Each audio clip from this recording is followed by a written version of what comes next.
Ayan guys, mapagpalang araw po sa inyong lahat. Dito tayo sa Kalamansian kung saan nagpupruning po tayo mga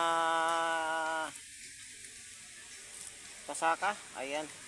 Eri po ay sa pagpupruning po ng kalamansi ay kailangan tanggalin natin itong mga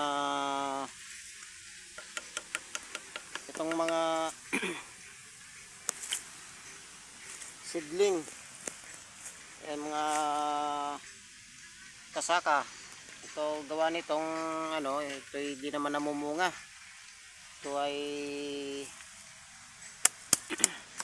sibol mula dun sa kanyang pinagkunang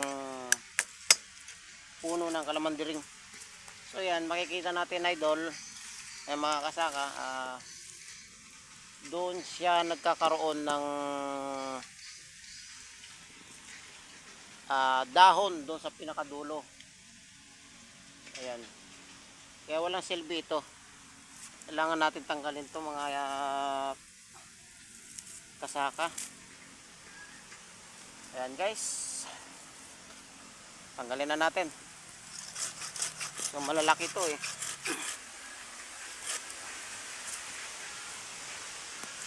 Napakaluwang ng ating mga kalamansi, mga idol, mga kasaka. So yun lang muna ang iano ko sa inyo sa pagtatanggal ng mga seedling o pinagkabitan ng kalamansi talaga.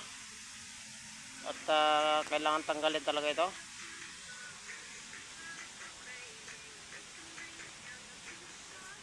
Hanggang sa muli mga idol, ngayon lang uli nakapag-upload ng video.